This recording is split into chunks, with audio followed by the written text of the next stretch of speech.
Okay, another miracle story. Since y'all like these so much, I'm gonna share with you as many of them as I can read from the book or that I can remember, because I've seen quite a few. This one was in 1998, and it happened after the story about the coat, the red coat. It was February. Then that coat story happened in January, I believe. And in February, I started looking for an apartment because I was staying in an extended stay motel. I'm like, okay, this is getting real tiresome. And some of the apartments around where I worked were not that high, but I had to check out the neighborhoods and stuff like that to see if they were safe.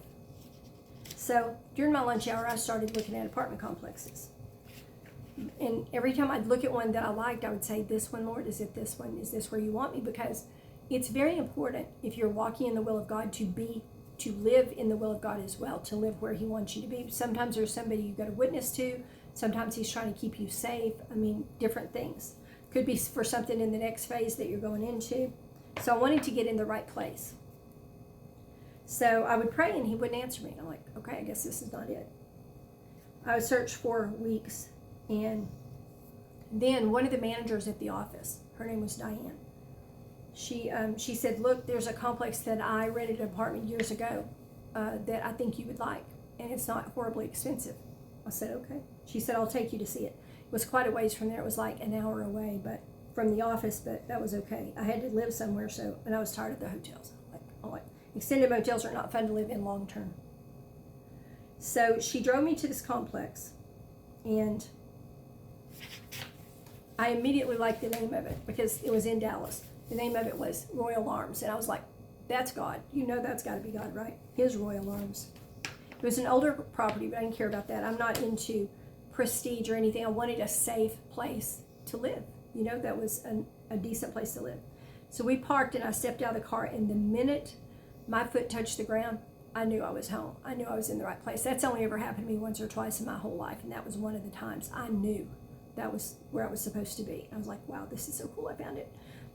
We looked at a 3-bedroom, 2-bath apartments, and one of them had a balcony and overlooked the pool and had big trees outside the master bedroom window and all of that.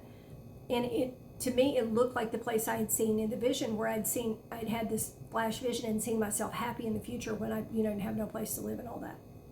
God will give you little flashes of things like that to keep you going, to give you hope so you can keep going until he can bring what you need. So the apartment, my heart kind of dropped, because when she told me the price of it, I was like, oh, it was higher than the other places I had looked at that were closer to work. And I was like, well, so I got an application anyway, because I felt like that's where I was supposed to be.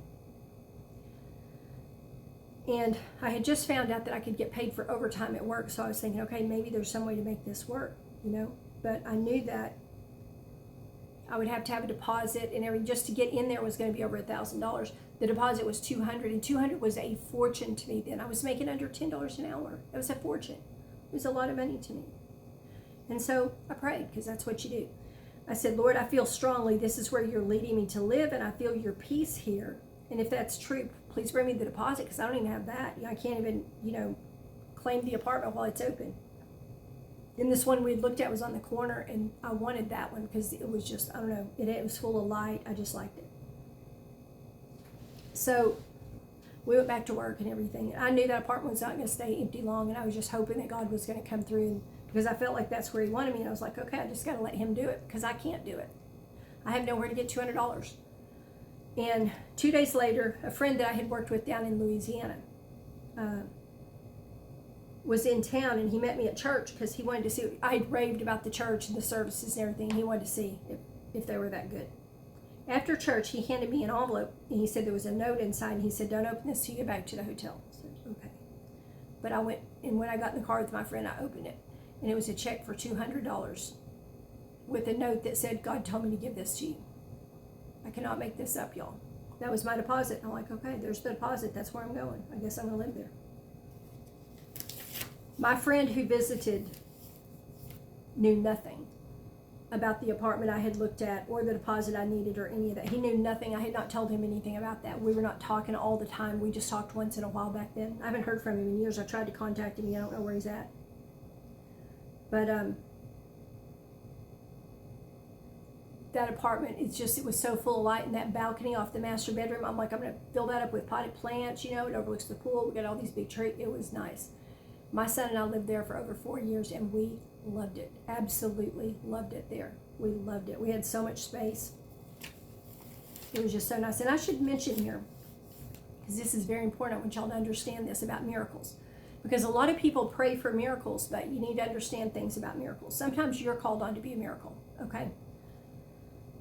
Years before, when I had been out in the oil field, I remembered, and still remember it, a time I was writing out my tithe check, my offering checks, and all that, and God spoke to me, and he said, I want you to give an extra $200 to this church this time. And I said, okay. That $200 was most likely my seed for the $200 he brought me when I needed that deposit, because that was only a year before. It was 1 year before. Had I not obeyed, I don't know when that money for that deposit might have showed up, or if it would have. I might have ended up living someplace else that was not nearly as nice, closer to work, and paying less money but not being as happy. It is very, very, very important to obey when God tells you to do something like that, okay? Very important. Let me see, there's one other miracle I might tell you about at the same time. I know I marked it. I've got all these marked with Post-its here. Well, I'll just tell it to you. I was working for Bank of America in Carrollton, and I'd been there. I'd started out as a temp, and then I had gone permanent, and I'd been there like a year, something like a year. And one week I got paid, and I was going to write my tithe. I was writing out my tithe checks and stuff like that. I always did that first. And the Lord spoke to me, and he said, I want you to give an extra 7% this time. And I was like, okay. The only place I had to get that was I had a $35 food budget, and that was the only place to take that. I said, okay. So I did. I took 7% of my pay out of my food budget, and I gave it because he said to, and he told me where to give it. I came up for a review, for my 1 year review. Guess how much my raise was? 7%. Exactly 7%. That was the seed. When God tells you to give, you better just give, because he's trying to get a harvest to you. And if you don't give, you won't get the harvest. Because if you don't plant the seed, no plants grow up. Okay, I'm going to try to record some more of these for y'all. I hope you enjoy them. I hope they boost your faith. We all need to build up our faith right now.